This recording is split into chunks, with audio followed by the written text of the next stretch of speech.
I think this Cleveland Browns team is real. All you fans and listeners think this Cleveland Browns team is real. Well, it's time to show the world on one of the ultimate stages, Monday Night Football in the Browns' ultimate house of horrors, Pittsburgh. Your pregame, Locked On Browns, starts now. You are Locked On Browns, your daily Cleveland Browns podcast. Part of the Locked On Podcast Network. Your team every day.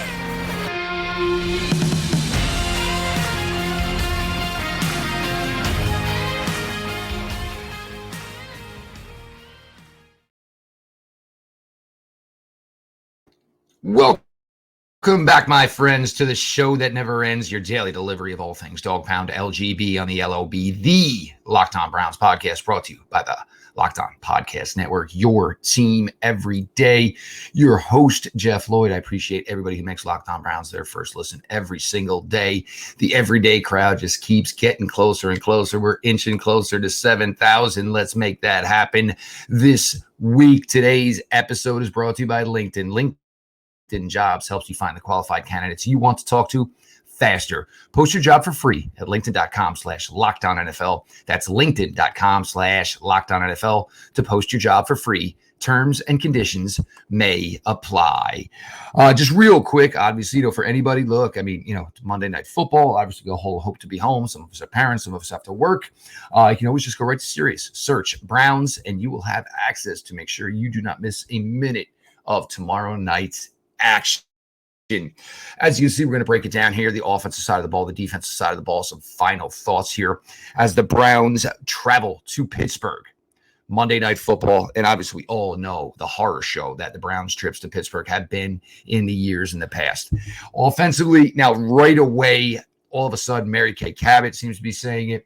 Amari Cooper did board the bus today for Pittsburgh, but the belief is, and we know, again, I tell you guys all the time, the Browns are always very cautious with injured players. So the belief is Amari Cooper is most likely going to be unavailable tomorrow night after re-aggravating the groin Saturday at practice. I know everybody, look, it's not about one game. It's about 17 games. And the thing is, this Cleveland Browns team, if they're as good as we all think they are, they should be capable enough to beat the Pittsburgh Steelers in Pittsburgh, even without Amari Cooper. The only two players on this team, and maybe three players, the Cleveland Browns really would be in a tough spot to play a game without, would be Deshaun Watson, Myles Garrett, or Nick Chubb. Other than that, everybody else on this roster, even as good as they are, there's enough depth on this team to overcome the other 49 guys, any one of those guys being injured. If, in fact, Cooper is out. Look, Elijah Moore obviously becomes a focal point here, and obviously had a couple of huge plays against the Bengals in the opener.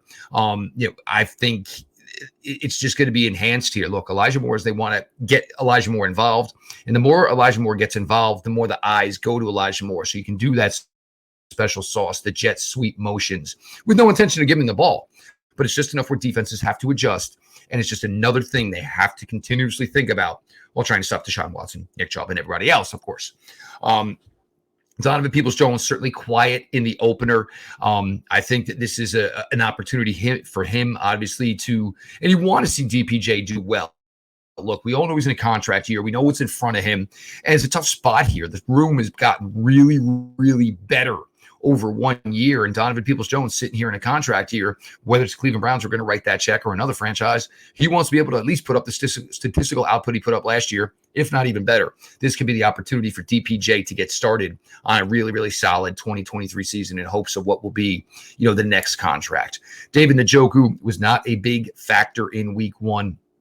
I think that picks up here a little bit, especially with, and we'll get to Dawaand Jones here. You're going to want to try and roll out a lot here with Deshaun Watson. You're going to try to get him out of the pocket here. Between, of course, Highsmith and, of course, TJ Watt. This isn't the best matchup for Jedrick Wills and, of course, for Dawaand Jones in his first start here. So if you can get Deshaun out of the pocket and, give him those run-pass options, which brings David Njoku into play here, this is something you're going to look to do here. And it could be a nice week for the Chief, maybe north of 5 receptions this week. One other guy I'm going to, we talked about the Marquise Goodwin last week, and there were a couple of shot plays to Marquise Goodwin. Weather certainly didn't help it, footing, all this, that, and the other thing. Keep in mind, those shots are probably still going to come. They're going to call a shot or two for Marquise Goodwin. He is just that fast. He's just that much of a difference maker. Cedric Tillman's going to be interesting because I think Cedric Tillman, if in fact Amari Cooper is out, there's going to be a chance here for Cedric Tillman. And the thing Cedric Tillman brings to that wide receiver room is that he is the biggest cat in that room. He is a willing, tenacious blocker. We saw the high pointing ability over the summer here. And for the Browns, weather, hopefully a lot better than it was last week, the opportunity to get vertical. Last week with the weather, you can't throw the ball vertically. You can't throw the ball deep in weather like that. So the opportunity for the Browns to open it up here a little bit and maybe hit some big ones. Last week, it was nickel and diming it and trying to get through, and they did well with that, and it was enough to win. But this team has big play, has big playability, has explosive ability within it, this offense. And to do that, obviously, you need to get the ball down the field. So Cedric Tillman could come into play there. Obviously, certainly DPJ, certainly Elijah Moore, certainly Marquise Goodwin. The marquee matchup to keep your eye on tomorrow night is certainly going to be Dawaand Jones making his NFL starting debut against TJ Watt. Look, TJ Watt, all hatred of the Steelers organization aside, is one of the best edge rushers in the game. 3 sacks in week 1 and a 37 blowout. So it tells you a guy like TJ Watt, even in the worst of times, the motor doesn't shut down. The effort doesn't shut down. The production doesn't shut down. You need to have a plan A. Plan A is the Browns' hope that Dawaand Jones is ready and able for this task. But there has to be plan B within the Browns play calling sheet for tomorrow night, meaning TJ Watt is active early, gets a couple of her, gets in there, gets a hit on Deshaun, maybe gets a sack. And then what are you going to do to help out your rookie? Because look, this isn't a great matchup for Dawaand Jones, even though he has played well to this point. Look, this is a former defensive player of the year. This is the guy you're making your NFL starting debut against. So now you're talking about chipping with tight ends. Obviously, you're talking about chipping with a running back. If you saw, there were a couple plays today, and I know specifically the Dallas Cowboys, they used CeeDee Lamb, and CeeDee Lamb chipped on at an edge rusher, and then basically just turned around, and it turned into a little screen to CeeDee Lamb. Have this type and ingenuity, have this type of vision, understanding what you've got to do, because look, we know the player that TJ Watt is. We have seen this a plethora of times. This is a big matchup for the rookie, and the Browns have to be ready either way. Either Dawaand Jones can get it done by himself, or he's going to need help. Either way, he's going to get help at points, but the Browns have to be smart enough to know when to and not to be able to make sure that there is somebody there to make sure the big fella can handle TJ Watt. Deshaun Watson, keeping in mind what he did last week with his legs. Let's not go away from that just because maybe the weather is better here.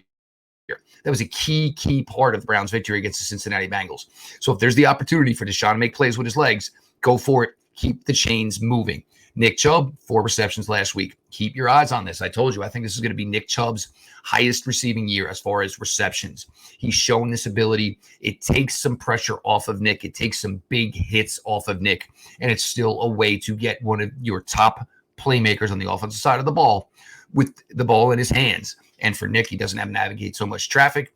And you saw he's just as effective catching the ball and running afterwards as he is running the ball. So we'll see the way it works out there. Yes, there are some injuries. Missing Hayward's going to be huge. The Browns should be able to run the ball without Hayward's there.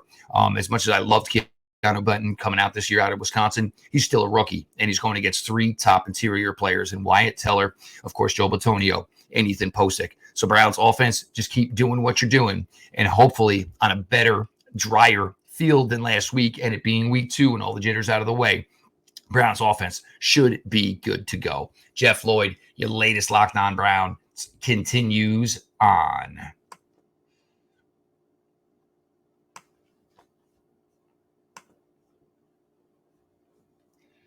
These days, every new potential hire can feel like a high-stakes wager for your small business. You want to be 100% certain that you have access to the best qualified candidates out there. That's why you have to check out LinkedIn Jobs. LinkedIn Jobs helps you find the right people for your team faster and free. Basically, write up a bio of what you're looking for, the computer skills, the education that you are looking for, and then add your job in the purple hashtag hiring frame to your LinkedIn profile to spread the word that you are hiring. Simple tools like screening questions make it easy to focus on candidates with just the right skills and experience so you can quickly prioritize who you would like to interview and higher. It's why small businesses rate LinkedIn Jobs #1 in delivering quality hires versus leading competitors. LinkedIn Jobs helps you find the candidates you want to talk to faster. Post your job for free at linkedin.com/LockedOnNFL. That's linkedin.com/LockedOnNFL to post your job for free. Terms and conditions apply. Prize Picks is the largest independently owned daily fantasy sports platform in North America. We are the easiest and most exciting way to play DFS. It's just you against the numbers. Instead of batting thousands of other players, including pros and sharks, you pick more than or less than 2 to 6 stat projections and watch the winnings roll in. Me personally, I love to do the primetime games. Maybe a lineup tomorrow night for obviously the Saints game, then a lineup for Steelers, Browns. Pick a couple of players, put it out there. Testing my skills on Prize Picks this football season is the most exciting way to play daily fantasy sports. If you have the skills, you can turn $10 into $250 with just a few taps. Quick withdrawals, easy gameplay, and an enormous selection of players and stat types are what make Prize Picks the #1 daily fantasy sports app. Go to prizepicks.com/LockedOnNFL. Use the code LockedOnNFL for a first deposit match up to $100. Go to prizepicks.com/LockedOnNFL and use the LockedOnNFL for a first deposit match up to $100.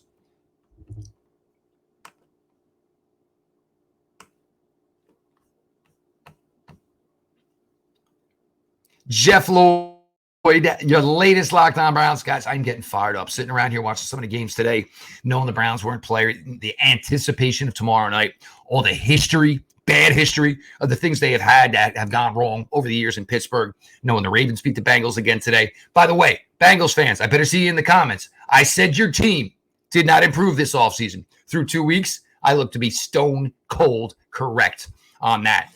Defensively, actually, well, first things first, right, guys?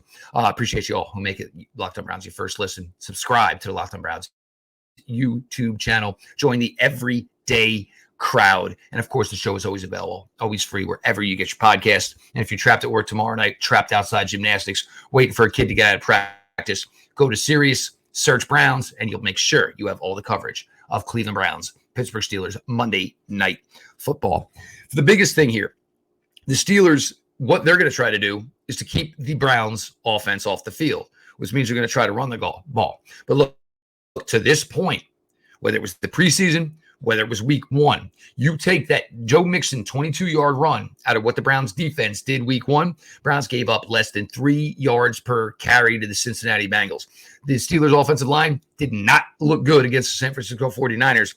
I don't think all of a sudden they're going to get better facing this Cleveland Browns defensive line. Kenny Pickett in week 1 was sacked 5 times. 5. And you're talking, you've got Myles Garrett, you've got Zadarius Smith, you've got Ogbonnaya Okoronkwo, you've got Dalvin Tomlinson, you've got Shelby Harris. The list goes on and on and on. So for this young man to have to rebound after going 0-1 and possibly going to go 0-2 to start the 2023 season at home, that is something to certainly keep your eyes on. Because in my opinion, the Cleveland Browns, the main focus would say it should be, I don't know if Kenny Pickett can beat us. So you know what, kid? Prove to me you can beat us. Because the Browns defense, this is nothing like what Kenny Pickett saw late in the year last year against the Cleveland Browns. This defense is vastly improved. It's just not coordinated better. It's just not coached better. It's just stinking more talent. This is a much better defensive team than it was last year. And I don't think the Pittsburgh Steelers or their players or their fan base don't know exactly what is in store. This team held Joe Burrow to 84 yards last week. Joe Burrow back on the schneid a little bit this week, over 200. But this team stymied Joe Burrow last week. And it appears now, and of course, again, Mary Kay Cabot was a source here, that Juan Thornhill will make his Cleveland Browns debut tomorrow night. I'm excited for this. I know we're all excited for this. This is a player that we all highly coveted in the offseason. We thought would be a great addition to this team. The Browns were able to get it done. I love the championship resume. I love the playoff resume and bringing a guy like Juan Thornhill in here. This is a guy who comes in with 2 Super Bowl rings. This is what you're trying to make the goal. This is what you're trying to make basically the epicenter of what this team is capable of and what this team should be. Having guys who have been there and can share the experiences only help. But you get Juan here, and this is one of the biggest things with bringing Juan Thornhill here, and maybe Juan Thornhill making his first appearance tomorrow night against the Steelers. You saw it a little bit in week 1, but Juan Thornhill coming, and the Browns, they want to be able to get as athletic as they can in nickel and dime. And you saw it a little bit with last week with Grant Delpit. We didn't expect Ronnie Hickman to play 10 defensive snaps, even though Juan Thornhill didn't play. But the reason you were doing that is Rodney McLeod can play free. Rodney McLeod can play strong. But you're doing it with the thought process of putting Grant Delpit in a nickel dime linebacker type of role. This is a bread and butter for Grant Delpit. He's a big guy. He's extremely athletic. He's fast enough. Not everybody can pull off something like this, but Grant Delpit is that type of athlete, is that type of player. And now in year 4, after week 2 with some growing pains, season 2 growing pains, season 3 some growing pains. Grant Delpit looks to build off a quality start from week 1. His best effort to this point in the NFL, and even to the point where his defense coordinator said, I don't know if he played that well at LSU. So Grant Delpit allowing and having this type of versatility should be really, really interesting for the Browns defense. Other things that we are going to look for here is the continued rotation of defensive linemen. Myles Garrett was able to be fresh. Myles Garrett was able to be ready to go on any down that the Browns needed him. We know in the years past, we watched Myles Garrett go almost every single rep, and he certainly didn't have the same gas in the tank in the fourth quarter that he did in the first. The Browns understand this. The Browns knew this. That is why you went to the depths you did. Was in Darius Smith, Okoronkwo, having Alex Wright, of course, drafting Isaiah McGuire. You want that depth. Defensive tackle-wise, Siaki Ika, it looks like he will not make his debut this week. Look, he didn't dress in week 1, and he didn't practice all week here ahead of week 2. So Siaki Ika obviously is not going to be a player in this game for the Browns tomorrow night. But you're going to get Seymour Mulhurst trying to find his way here. Shelby Harris, of course, Dalvin Tomlinson. They have been a really, really nice, have went through 1 week and give you a real nice return on their investment. But you got to shut this run down. I am more scared of Warren at running back than maybe I am Najee Harris. I think Warren just brings a different skill set, a little bit more big playability. Najee Harris is kind of more of a 3.5 yards, 3.5 yards, 3.5 yard type of back. So for me, Jalen Warren is more the one I worry about. Pickens is going to be the interesting one. And, I know there's some people that thinks he's going down a Chase Claypool type of path where he just thinks he's better than he is to this point. Who knows? That could possibly be the case. But that should be an interesting matchup. If I'm the Browns, ideally you look at Martin Emerson as the guy that you think matches up best, the biggest cornerback you have against obviously a big physical guy like Pickens who has the ability to make the circus catch. But I think the Browns are going to throw everybody at him. I think everybody's kind of got to get an opportunity because I don't think Pittsburgh's just going to line him up out left the entire game. So there's going to be options. There's going to be chances obviously where Denzel Ward's one-on-one with him, Greg Newsome one-on-one with him, and of course Martin Emerson as well. But he is the guy you got to make the focal point. And as always, and for years, and this went on even before I've been covering this team, is Pittsburgh Steelers tight ends absolutely destroy the Browns. We all know this. I know it. You know it. You guys have been here decades, man. I've only been here 7 seasons. So Pat Freiermuth, he was questionable early in the week injury-wise, ended up finish up Friday, Saturday with a full practice. Definitely a little bit of a thorn in the Browns side, the young tight end. And also you got to keep in mind, they did draft, obviously, Darnell Washington out of Georgia, basically built like an offensive tackle, but extremely athletic, and still raw to the tight end position, but he's a willing and capable blocker. Brown's got to be ready for the double tight ends, banging down on the edges. So Myles Garrett and of course Okoronkwo and of course Dario Smith got to be mindful of the fact that the Steelers have 2 solid blocking tight ends. I am Jeff Lloyd. We're going to get to segment 3 here, start to close it out. Monday Night Football, Browns Steelers. Browns try to prove to the world that this time it is for real. I'm excited. Y'all should be excited.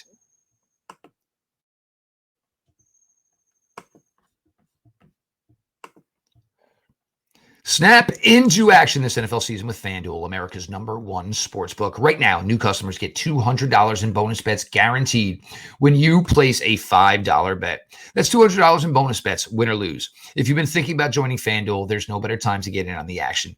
The app is simple and easy to use. There's a wide range of betting options, including spreads, player props, over-unders, and more. So visit FanDuel.com/LockedOnNFL and kick off the NFL season.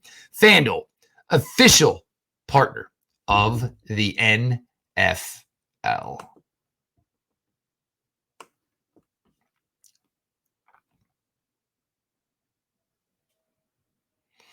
Jeff Lloyd, third and final segment. I appreciate everybody who makes Locked On Browns their first listen. Join the everyday crowd by subscribing to Locked On Browns YouTube page. And of course, Locked On Browns is always available, always free, wherever you get your podcast. Again, look, I'm a parent. I understand the way it goes. You might not be able to make that 8:15 start tomorrow night. You may have to do some parental things. You may have to do some other things. You still may have some obligations to your employer. Search Serious Cleveland Browns, and you will be tuned in to the Browns-Steelers Monday night game. Look, Cleveland Browns haven't gone 2-0 since 1993. I was still walking on a college campus at that time. So it is a big, big statement for this team to be able to start 2-0. I mean, we're all so excited. This team went 1-0 in back-to-back years. Maybe to get that elusive 2-0. Baltimore Ravens are 2-0. Cleveland Browns would love to be 2-0 with Tennessee week 3, possibly 2 3-0 teams facing off in week 4 with the Baltimore Ravens. You have not won in Pittsburgh since 2003. That is crazy. Absolutely crazy. Not counting, obviously, that magical playoff game a couple of years ago where the Browns went in and made that place their home. It's the key to it. And look, to go in there and not get out of there with this W, this Pittsburgh Steelers team did not look good in week 1. And, I know I've been taking a lot of flack from other fan bases, and not really the Ravens, because you notice I haven't said much about Ravens, because the only thing I said about the Ravens was how Lamar Jackson and Todd Monken coexist together. And guess what? I saw one of the finer passing days I've seen from Lamar Jackson yet in his NFL career, because he's got a coordinator that is going to believe in him to not just be an athletic quarterback, but to also be a pocket quarterback. Steelers fans aren't liking me right now. Bengals fans aren't liking me right now. I'm just here telling the truth. And I believe it's going to come to fruition tomorrow night. I think the Cleveland Browns are going to walk in there and they're going to show the Pittsburgh Steelers that this isn't the same old team anymore. And one of the things that, the Pittsburgh Steelers, they just so wrapped up in who they are. And look, this franchise has had a million accomplishments and a well-established franchise. But the fact is, you haven't won a playoff game in a while. You haven't won a playoff game more recent than the Cleveland Browns. So I have a problem when the noses get turned up and you think you're that great. Look, the NFL is a what have you done for me now business. It's not about the past. It's not. And what you are and what you used to be, that's all well and good. But, it comes a time. It comes a time for a change. And I truly feel that this team is different. You guys know all the shows I did over the summer. You guys got to talk all of leading up to Cincinnati and what I thought and the way I thought it was going to go down. And you got to hear me after the Cincinnati game, basically telling you it's the way I thought it was going to go down. And it did go down. This team is ready. Now, Pittsburgh Steelers don't have a good offensive line. This is the second week in a row we're talking about this. The Browns' opponent doesn't have a good offensive line. The Cleveland Browns, on paper, have a fantastic defensive line. So simple enough. If your offensive line is bad and you're facing the Cleveland Browns, you're probably in trouble. It's simple. And, we've talked about this over the years. We've preached about it. Line play, all the shows that Pete Smith and I have done over the years about how important offensive line versus defensive line versus offensive line is. You can't do anything if your offensive line cannot beat and create holes against the defensive line, or at least keep them away from your quarterback. You cannot win in this league. It's just simple. It's proven. It's been proven for years to this point. And the Pittsburgh Steelers have issues with their offensive line. I have the feeling the Cleveland Browns are going to expose them. You've got players like JOK. You have players, of course, like Grant Delpit. You've got players like Anthony Walker, just smart, good football players. And they are going to exploit the weaknesses on this Pittsburgh Steelers team. Now, will not having Cooper be a tough one? Probably. Yeah, it is. But you have enough faith in Deshaun Watson and Elijah Moore, wherever Deshaun Watson went this spring, wherever he went this summer to work out, there was Elijah Moore in the backseat of the car, making sure he got that work in with number 4. Should be a big, big night for Elijah Moore tomorrow night. I think we can expect another Nick Chubb, beautiful, memorable Pittsburgh Steelers game from Nick Chubb tomorrow night. Look, make your kicks. If you got to punt, and this is the beauty of having a guy like Baraquez, if you got to punt, he usually flips the field. I mean, the guy has a cannon of a leg, but you got to make sure you're covering those punts. And they did a really, really good job with that. Week 1 against the Bengals, you got to continue that. No penalties. Limit the penalties. It's always a huge one. Don't get yourself in 3rd and 19. You don't want it. There's no call for 3rd and 19 when you're playing a team that's got edge rushers like Highsmith and TJ Watt. You got to be mindful of that. Understand that Dawaand Jones, this is his first start in the NFL going against a monumental competitor. And it's good that the Browns got the other extra day. And obviously the Browns had the entire week and knew from jump that it was going to be Dawaand Jones versus TJ Watt. Well, I hope the Browns are ready. I hope the plan is ready. And I think the big fella's going to show out, and he's going to show out really, really well. As for a prediction, Cleveland Browns are going to win. Cleveland Browns are going to be 2-0. And the Cleveland Browns are going to beat the Pittsburgh Steelers by a score of 31-13 in Pittsburgh. I said it. Yeah, I did. Jeff Lloyd, your host here. Now my 7th season covering the Cleveland Browns with y'all. Love you guys so much. Appreciate you guys so much. Appreciate all of you who make Locked On Browns your first listen every single day. Subscribe to the show on the YouTube page. Join the everyday crowd. The show is always available. It's always free wherever you get your podcasts. This has been your daily delivery of all things Dog Pound. LGB on ELOB. Let's go Browns.